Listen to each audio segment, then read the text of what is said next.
اللہ اللہ اللہ۔ بسم اللہ الرحمن الرحیم۔ السلام علیکم ویورز، آپ دیکھ رہے ہیں میرا یوٹیوب چینل نور کی دنیا 01۔ ناظرین، آج میں آپ کے ساتھ حضرت لوط علیہ السلام کا قصہ آپ کے ساتھ شیئر کروں گی۔ کس طرح قوم لوط کو دردناک عذاب، وہ جگہ جسے آج ہم ڈیڈ سی کے نام سے بھی جانی جاتی ہے۔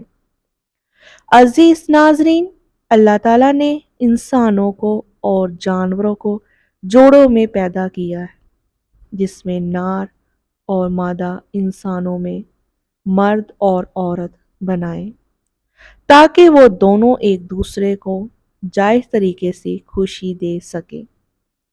ناظرین، اگر آپ میری یہ ویڈیو پہلی بار دیکھ رہے ہیں تو آپ سے گزارش ہے کہ آپ میرے چینل کو سبسکرائب کر لیجئے اور ساتھ ہی ساتھ بیل آئیکن آن کر لیجئے، تاکہ ہماری فیوچر میں آنے والی معلومات، اسلامی ٹاپک آپ کو ملتی رہے۔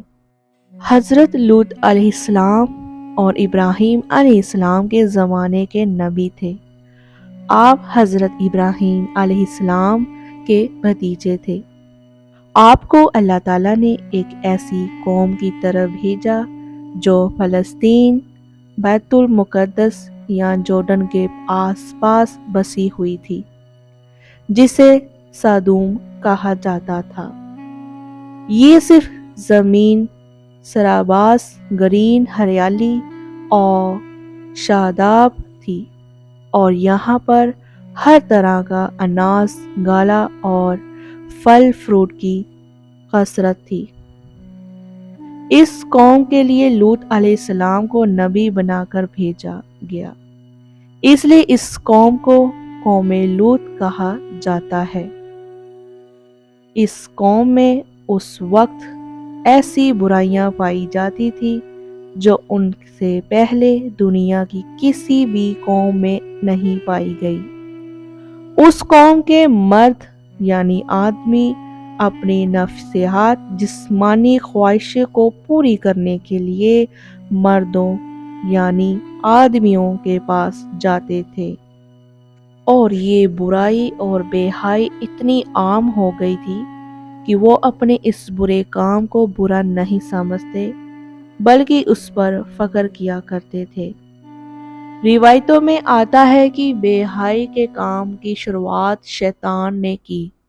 وہ ایک خوبصورت نوجوان بن کر آیا اور اپنے ساتھ وہاں کے مردوں کو برے کام کرنے کے لیے بہکایا، اور اس طرح قوم لوط میں یہ برائی پیدا ہو گئی۔ وہ لوگ عورتوں کو چھوڑ کر مردوں سے اپنی ہوس پوری کرنے لگے۔ روئے زمینے پر یہ برا کام لوط علیہ السلام کی قوم سے شروع ہوا، اس لیے آج بھی اس برے کام کو لواطات کے نام سے جانا جاتا ہے۔ حضرت لوط علیہ السلام نے اپنی قوم کی اصلاح کی بہت کوشش کی، کئی برس ان کے بیچ میں رہ کر دین کی دعوت دیتے رہے، نصیحت کرتے رہے، اللہ تعالیٰ کے عذاب کی دھمکی دیتے رہے، لیکن ان کی قوم پر کوئی اثر نہ ہوا۔ حضرت لوط علیہ السلام نے کہا، ہے میری قوم، تم لوگ ایسا برا اور بے حیائی کا کام کیوں کر رہے ہو جو آج تک دنیا میں کسی نے نہ کیا؟ یہ بہت بڑا گناہ کا کام ہے۔ تم اپنی عورتوں کو چھوڑ کر مردوں کے پاس جاتے ہو۔ اگر تم اپنے اس برے کام سے باز نہ آئے تو مجھے ڈر ہے کہ ایک دن تمہیں اللہ تعالیٰ کا عذاب آ گھرے گا۔ میں تم سے اپنی آزار دعوت حق دینے کی کوئی قیمت نہیں مانگتا۔ میرا عذر تو میرا رب کے پاس ہے جو سارے عالم کا مالک ہے۔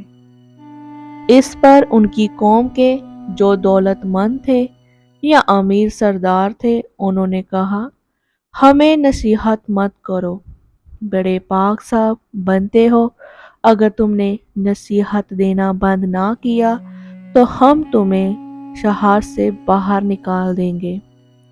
جب حضرت لوط علیہ السلام کی نصیحتوں کا جب ان کی قوم پر اثر نہ ہوا سوائے تھوڑے سے لوگوں کے جو ایمان لائے، تو حضرت لوط علیہ السلام نے اللہ تعالیٰ کی بارگاہ میں دعا کی، ہے میرے رب، میں نے اپنی قوم میں دن رات تبلیغ کی اور انہیں تیرے عذاب سے ڈرایا، لیکن وہ اپنی کفر میں اور آگے بڑھ گئے۔ ہے میرے رب، اب یہ ایمان نہیں لانے والے، اب ان کا فیصلہ تو کر۔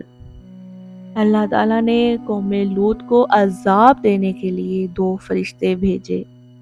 دونوں فرشتے جب نازل ہوئے تو پہلے حضرت ابراہیم علیہ السلام کے پاس پہنچے، پھر فرشتے شام ہونے سے پہلے حضرت لوط علیہ السلام کے پاس 2 کمسین خوبصورت نوجوان کی شکل میں پہنچے۔ وہ ان کے یہاں مہمان بن کر گئے تھے۔ حضرت لوط علیہ السلام کو اپنی قوم کے لوگوں کی خباثت کا پتہ تھا، اس لیے جب انہوں نے اپنی کمسین خوبصورت نوجوان مہمانوں کو دیکھا تو غمگین ہو گئے اور دل ہی دل میں کودنے لگے اور کہنے لگے، آج کا دن بڑا مصیبت کا دن ہے۔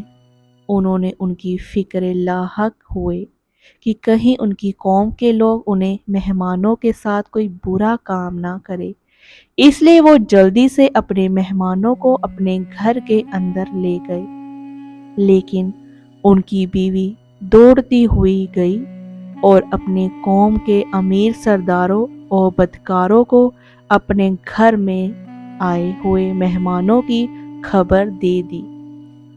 قوم کے بدکار لوگ لوط علیہ السلام کے گھر آ پہنچے اور حضرت لوط علیہ السلام سے کہا، ان لڑکوں کو ہمارے حوالے کر دو۔ حضرت لوط علیہ السلام نے کہا، یہ میرے مہمان ہیں، میں ان کو ہرگز تمہیں لوگوں کے حوالے نہیں کروں گا۔ تمہیں اللہ تعالیٰ کا واسطہ ہے، میرے مہمانوں کے سامنے مجھے ذلیل اور رسوا نہ کرو، کیونکہ تم میں سے کوئی بھی بھلا آدمی نہیں ہے۔ اور قوم میں عورتوں کی طرف اشارہ کرتے ہوئے کہا، یہ میری قوم کی بیٹیاں ہیں، تم ان سے نکاح کر لو اور اپنی نفسیات جسمانی خواہشات کو ان سے پورا کر لو۔ لیکن ان کی قوم کے لوگ نہیں مانے اور کہا، تم اچھی طرح جانتے ہو کہ ہم کیا چاہتے ہیں، ہم تمہیں کل صبح تک کی مہلت دیتے ہیں، کل صبح کے بعد تم ہمیں روک نہ پاؤ گے۔ یہ کہہ کر وہ لوگ چلے گئے۔ اپنی بے بسی پر حضرت لوط علیہ السلام کی آنکھوں میں آنسو آ گئے، وہ چاہ کر بھی اپنے مہمانوں کی حفاظت نہیں کر سکتے تھے، کیونکہ قوم کے بدکار لوگ تعداد میں زیادہ تھے اور طاقتور تھے۔ حضرت لوط علیہ السلام نے کہا، ہے کاش مجھ میں تم میں سے مقابلہ کرنے کی قوت ہوتی، یا میں کسی زبردست کا آسرا پکڑا پاتا۔ جب فرشتوں نے کہا، ہم عذاب کے فرشتے ہیں، ہے لوط، گھبرانے کی ضرورت نہیں ہے، ہم تک تو کیا اب تم تک بھی نہیں پہنچ سکیں گے۔